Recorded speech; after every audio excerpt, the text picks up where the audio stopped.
Qui va passer en finale de l'Association de l'Est entre les Canadiens et les Sabres? Également, ce soir, Christine Fréchette reçue à l'Élysée par le président français Emmanuel Macron, où elle vante les atouts du Québec. Et au Moyen-Orient, Téhéran répond à la dernière proposition américaine.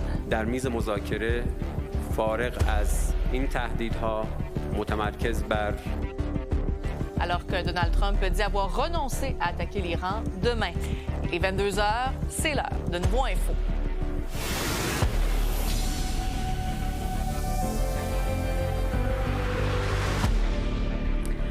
Bonne fin de soirée, tout le monde. Le suspense est vraiment à son comble alors qu'il ne reste que quelques minutes au match numéro 7 entre les Canadiens et les Sabres. C'est maintenant l'égalité. Il faut dire que c'est une soirée de hockey haute en couleur alors qu'il y a deux matchs décisifs qui étaient au rendez-vous. Soit, bon, bien sûr, le match du tricolore numéro 7, mais aussi, comme on le voit ici, la victoire de Montréal qui tentait de remporter la Coupe Walter. Ça n'a pas été le cas, donc il va y avoir un autre match. Les amateurs de hockey qui étaient donc servis et on va justement aller joindre Lily avec le vidéaste Joey, qui sont à l'intérieur du Centre Bell. Bon, dis-moi, Lily, comme je le disais, les Sabres viennent de créer l'égalité, donc j'imagine que les partisans doivent avoir les visages un peu longs, là. Oui, on sentait beaucoup d'euphorie ici au parti de visionnement du Centre Bell, mais là, pour l'instant, il y a une certaine tension. On espère que le Canadien va se rattraper à la troisième période. Il reste environ 9 minutes à cette troisième période. On a un fan avec nous, Jonathan. Comment qu'on se sent, là? On se sent fébrile. Tout le monde retient son souffle, mais c'est quelque chose qu'on est capable de faire. On l'a déjà fait en première ronde contre Tampa Bay. Donc, c'est ça. C'est encore possible. Ah, tout à fait possible.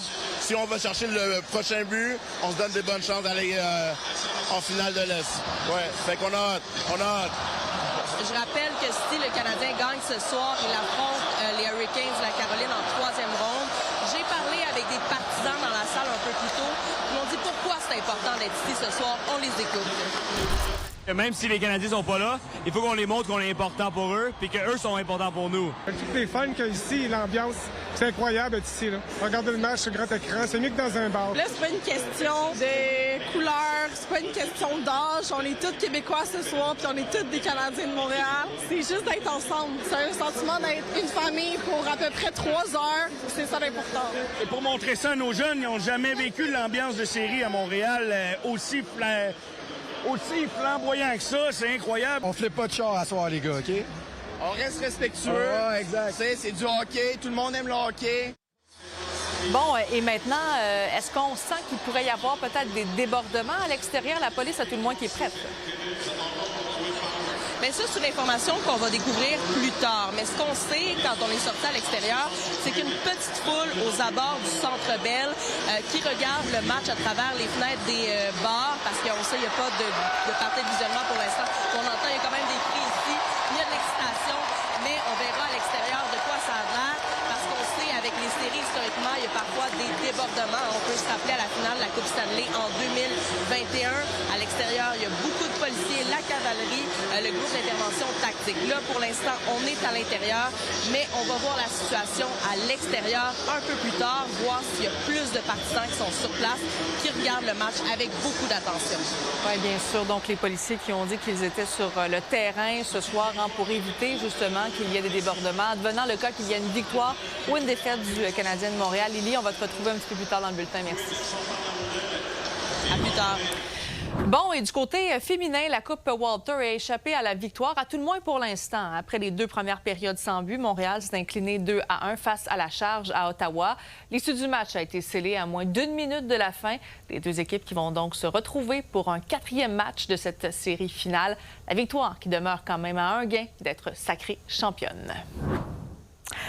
Maintenant, la première ministre du Québec a été reçue aujourd'hui par le président français Emmanuel Macron à Paris. Et pour sa première visite en France, Christine Fréchette a misé sur la défense et l'aéronautique. Tout de suite, on va aller en discuter avec notre collaborateur, l'expert en relations publiques, Victor Henriquez. Bonsoir, Victor. Bonsoir, Sabrina. Bon, d'abord, au-delà de l'image, c'est quoi la valeur de cette rencontre-là entre le président français et la première ministre québécoise? Au-delà de la relation particulière que le Québec a avec la France, c'était important pour la première ministre de donner justement cette image aux Québécois. L'image d'une femme d'État qui justement est assise à la table des grands, particulièrement dans la période que l'on vit, qui est très instable économiquement et durant laquelle on veut une première ministre qui est capable de créer des alliances intéressantes, notamment en Europe. Et là, Mme Fréchette a demandé au président Macron d'appuyer en fait la candidature de Montréal pour accueillir le siège social de la Banque de la défense de l'OTAN. Bon, ça n'a pas été le cas, mais pourquoi ça aurait été important d'obtenir l'appui du président français? C'est sûr qu'il était clair que le président français n'allait pas s'ingérer dans les affaires canadiennes. Ce que la première ministre tentait de faire passer comme message, et je trouve ça intéressant, c'est que le lien entre le Québec et la France, c'est aussi une porte ouverte pour cette fameuse Banque de la défense vers l'Europe. Et on sait qu'au niveau de la défense, l'Europe et le Canada ont déjà commencé des discussions pour créer des liens plus forts. Donc, ce qu'elle veut montrer, c'est que pour maintenir ce lien fort, Montréal serait une porte d'entrée extraordinaire puisqu'on a déjà une relation particulière, notamment avec la France, qui est notre porte d'entrée vers l'Europe. D'ailleurs, on l'avait vu lors de l'accord de libre-échange qui avait été propulsé par le premier ministre québécois à l'époque, Jean Charest. Et bon, bien sûr, il y a été question également de partenariat en lien avec des minéraux critiques, notamment aussi tout ce qui est de l'intelligence artificielle. Donc, ça aussi, ce sont des enjeux qui devaient être parlés? Tout à fait, parce que Mme Fréchette veut aussi montrer qu'elle est capable de créer des relations économiques. Et là, on va s'éloigner un peu de la filière batterie. Cette filière qui a fait si mal à la coalition Avenir Québec, on veut retourner vers une zone plus confortable, celle des minéraux critiques, une zone minière où est-ce que le Québec a déjà fait de sa marque et où est-ce que son potentiel est intéressant. Donc, oui, des discussions là-dessus, sur l'intelligence artificielle, également quelques discussions sur la culture. C'est pour ça que cette mission est importante, incarner ce que sera la future économie pour Mme Fréchette. Et bien sûr, bon, on sait, on est à quelques mois des prochaines élections provinciales. On sait, la campagne électorale n'est quand même pas encore lancée, mais est-ce que ça pourrait faire gagner des votes comme ça? Christine Fréchette, on l'a vu notamment du côté de Washington, a rencontré déjà également Mark Carney. Exactement. Ce qui est intéressant ici pour Mme Fréchette, ce n'est pas nécessairement, on ne gagnera pas une élection sur des missions à Washington ou à Paris. Mais ce que l'on va faire, c'est de s'assurer de partir sur un pied d'égalité avec ses adversaires. Les années de M. Legault ont été dures sur l'usure du pouvoir sur la coalition Avenir Québec. Elle essaye donc de faire oublier les années de François Legault en étant hyperactive dans ses actions. Et cette visite à Paris fait partie de ces images qu'elle veut laisser dans la tête des Québécois. Merci beaucoup, Victor. On va te laisser aller regarder le hockey. Avec plaisir. Des centaines de militants ont souligné la Journée nationale des Patriotes dans les rues de Montréal. En compagnie de personnalités, d'élus de plusieurs partis et de participants en costume d'époque, bien, ils ont marché entre les parcs Laurier et Molson. L'événement de cette année a permis de mettre en lumière l'engagement des femmes patriotes qui ont été trop souvent oubliées. La Société Saint-Jean-Baptiste a voulu leur rendre hommage à leur courage et à leur contribution, notamment en faisant fondre des ustensiles pour les transformer en munitions. Une fusillade dans une mosquée de San Diego aurait fait au moins 3 morts aujourd'hui. Les 2 suspects âgés de seulement 17 et 19 ans ont été retrouvés morts dans une voiture près du lieu de culte. Les jeunes hommes auraient ouvert le feu donc au centre islamique, qui est la plus grande mosquée du comté. Les autorités considèrent la fusillade comme un crime haineux. Et il y a la mère d'un des 2 suspects qui avait logé un appel à la police plus tôt pour signaler que son fils était en fugue et qu'il avait des pensées suicidaires. Guerre au Moyen-Orient maintenant. Donald Trump a annoncé suspendre des frappes qui étaient prévues en Iran demain, alors que Téhéran a répondu à la dernière proposition des Américains. Les détails avec Marie Cassimard. Après quelques heures seulement, on peut dire que les négociations entre l'Iran et les États-Unis portent fruit. Le président des États-Unis, Donald Trump, a qualifié de sérieuses les négociations qui étaient en cours. Il est allé jusqu'à annuler même une attaque qui était prévue demain contre l'Iran. Mais il a tempéré tout de même ses propos, ajoutant que les États-Unis étaient prêts à lancer une attaque totale et complète à grande échelle contre l'Iran à tout moment si aucune entente n'était trouvée.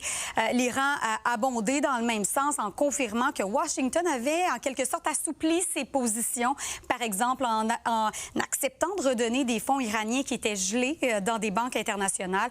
Mais son ministre des Affaires étrangères n'a pas manqué de rappeler ses impondérables, réclamant au passage des compensations financières pour les dommages moraux et matériaux subis au cours des 80 derniers jours. On l'écoute. بنابراین از روز بعد از ارسال نقطه نظرات ما به طرف آمریکایی از طرف پاکستان ما با مجموعه‌ای از پیشنهادات طرف مقابل مواجه شدیم که در این چند روز بررسی شد و همونطور که دیروز اعلام شد متقابلاً نقطه نظرات ما به طرف آمریکایی منعکس شده. Il faut savoir que ces tensions sont au cœur des discussions qui sont en cours présentement à Paris, alors que se réunissent les ministres des Finances du G7. C'est une réunion importante qui survient en pleine crise et c'est François-Philippe Champagne qui représente le Canada à cette réunion. On l'écoute un peu plus tôt ce matin. This is one of my many G7, so good to see the colleagues again. A lot on the agenda, imbalances, the state of the world, obviously the Strait of Hormuz, the situation, how we can tackle that together. I think we need to show unity, ambition, and I'm very confident in the French presidency to guide our discussions over the next 2 days.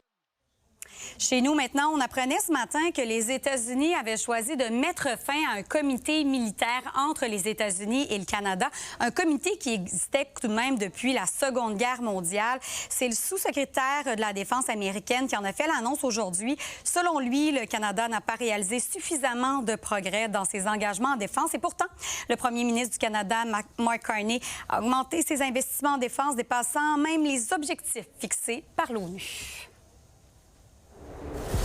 4 nouvelles stations du REM font leur entrée avec la mise en service de l'antenne Anse-à-Lorme. Les usagers de l'ouest de Montréal sont dorénavant reliés aux 23 stations du réseau express métropolitain. Tous les détails au retour.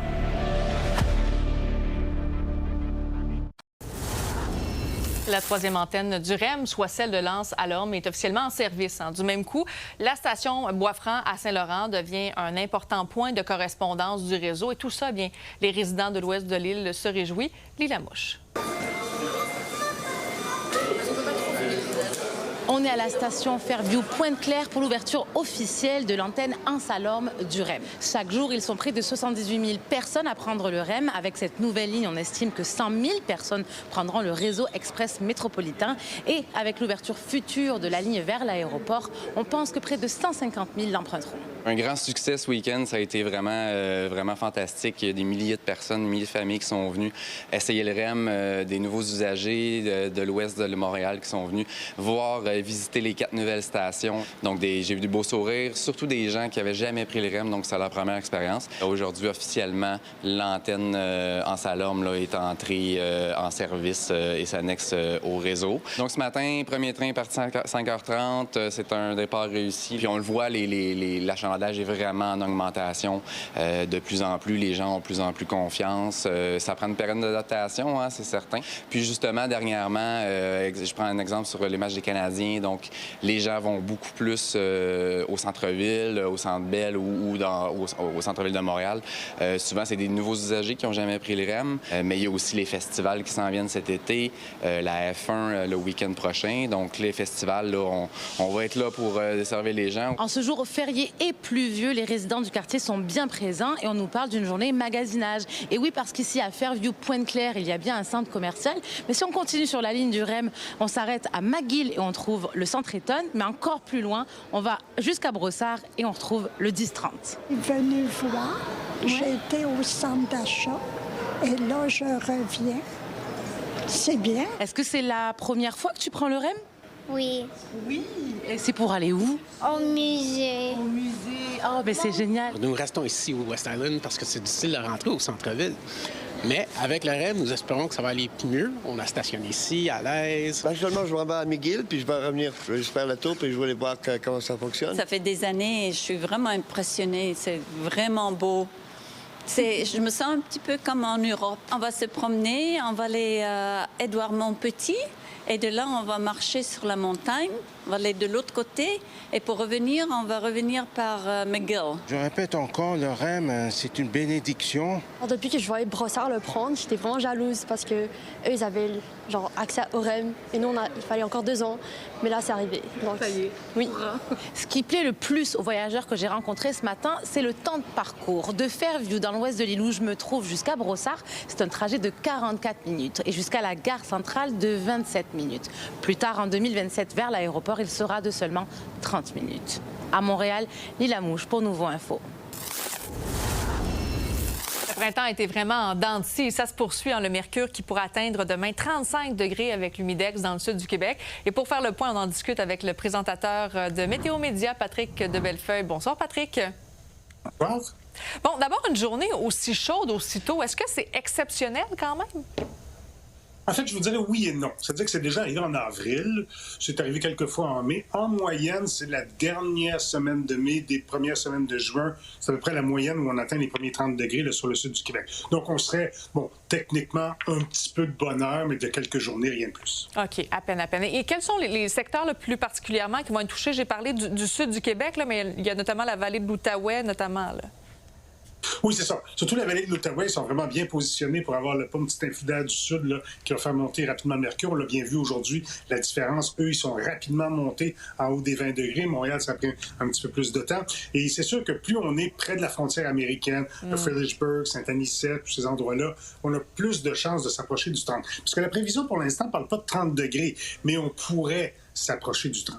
Oui, avec l'humidex notamment, qu'on pourrait là, possiblement dépasser, bien sûr. Puis si on parle par contre de la région de Québec, là, on n'est pas quand même dans les 30 degrés. Là. On devrait ressentir en 18 et 20, c'est-à-dire que le système ne se déplacera pas jusqu'à Québec, donc. C'est ça. La limite, c'est le front chaud. Alors, le front chaud, tout ce qui est à l'avant du front chaud a des températures qui sont plus basses. Tout ce qui est sous le front chaud a des températures qui sont plus élevées. C'est sûr qu'il y a ce moment où tout le monde parle de « Ah, ça y est, l'été est installé », tout ça. Mais moi, je ne m'emballerai pas trop vite parce que vous allez voir que mercredi, le changement de température va opérer.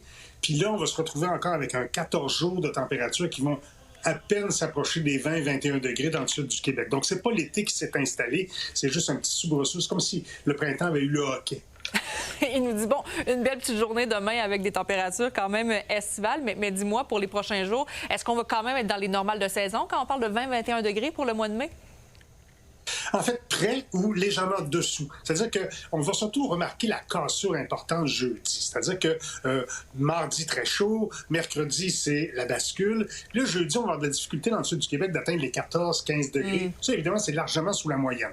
Après, ça remonte un peu. Il ne faut pas oublier qu'à ce temps-ci de l'année, le soleil est tellement efficace que pour peu qu'il se monte un peu le bout du nez, le mercure remonte un petit peu, là, ou plus facilement. Mais en partant de 15 là, pour jeudi, ça prend quelques journées. La fin de semaine s'annonce pas si mal, mais au mieux près des moyennes saisonnières. OK, au moins. En tout cas, on va prendre demain. Je pense qu'on en a besoin. On a eu plusieurs journées de pluie là, au cours des dernières semaines. Alors là-dessus, passe une bonne soirée. Patrick, merci d'avoir été avec nous. Merci, au revoir.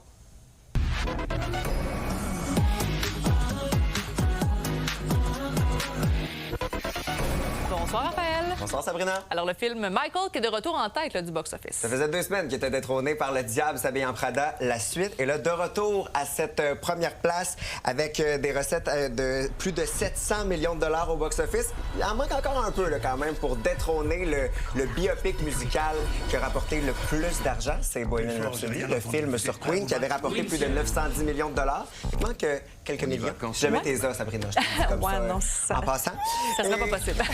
Le Diable s'habille en Prada 2 qui est actuellement à plus de 546 millions en recettes mondiales. Bon, on va continuer de parler de films parce que, bon, le Festival de films de Cannes, la chanteuse Barbra Streisand qui doit annuler malheureusement sa présence. On devait lui remettre cette palme d'or d'honneur pour souligner l'ensemble de sa carrière. Malheureusement, blessure au genou pour elle. Son médecin qui a dit prolongerait ta convalescence un peu. Donc, elle ne pourra pas être de cette 79e édition du Festival de Cannes. Ce qu'elle dit par votre communiqué, c'est qu'évidemment qu'elle était très impatiente de recevoir ce prix-là, de célébrer cette 79e édition. Malheureusement, on va lui remettre toujours quand même son prix, mais ce ne sera pas sur scène.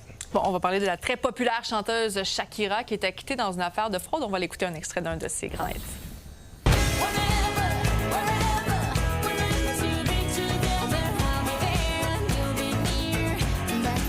Ces procédures-là durent. Et là, cette saga est terminée pour Shakira, le gouvernement espagnol qui devra lui verser la somme de 55 millions d'euros, ce qui équivaut à peu près à 88 millions canadiens. C'est que les autorités espagnoles n'ont pas réussi à prouver qu'en 2011, elle était résidente espagnole. Donc, ils devront lui remettre cette somme. Elle dit, dans son communiqué, ce qu'elle dit, c'est que, hey, mon Dieu, ça m'a tellement nui, cette histoire-là. J'ai passé des nuits blanches, ça nuit à ma santé, ça nuit au bien-être de ma famille. Donc, cette histoire-là qui est enfin terminée pour Shakira. Et en terminant, bonne nouvelle pour les fans de rock. On va écouter Smashing Pumpkins.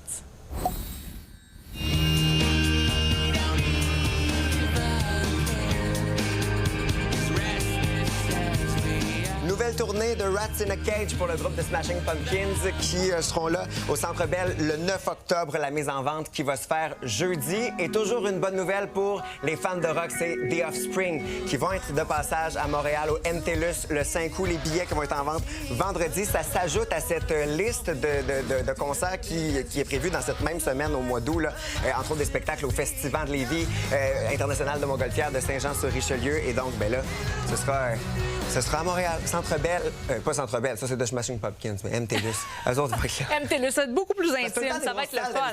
Oui, je sais, on est habitués. C'est un concert intime. Là, ça va être une petite salle. Merci beaucoup, Raphaël. Bonne soirée.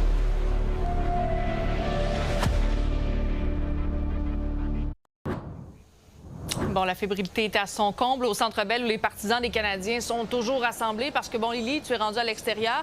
Alors que la période de prolongation va débuter dans les prochains instants, dis-moi comment les partisans vivent quand même ce moment, cette longue attente? Bien, tu l'as dit, Sabrina, beaucoup de fébrilité.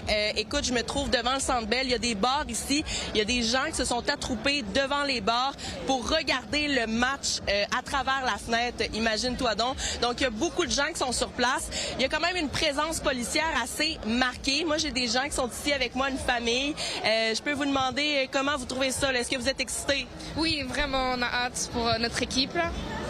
Ouais, c'est beaucoup de tension. Le match est un très beau match. On attend la suite, c'est pas encore fini. Est-ce que vous avez encore espoir? Oui. Comment vous avez trouvé le match? Beaucoup de tension, un match très intense. Mais quand même de la fébrilité en même temps. Ouais, ça se voit que les deux équipes veulent gagner. Voilà, ça se voit que les deux équipes veulent gagner. C'est sûr que là, tout le monde est stressé. Voilà, cette jeune partisane le dit, tout le monde est stressé. Il y a beaucoup de gens sur place et je le rappelle, une grande présence du service de police de la Ville de Montréal avec la cavalerie, le groupe d'intervention tactique. On reste sur place, voir ce qui va se passer. La prolongation commence dans quelques instants.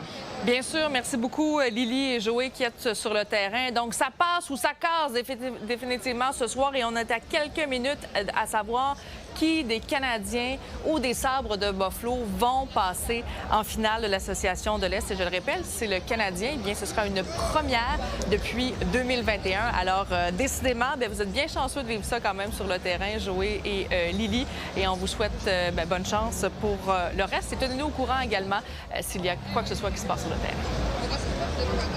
Au revoir. Merci. Alors voilà, c'est ce qui conclut cette soirée haute en émotion. Alors, ce qu'on va surveiller demain, le chef du Parti libéral du Québec, Charles Milliard, qui sera en tournée en Montérégie. Et bien sûr, je vous rappelle, cette finale prolongation, Sabre contre le Canadien, qui va aller en finale de l'Association de l'Est. On sera dans les prochaines minutes.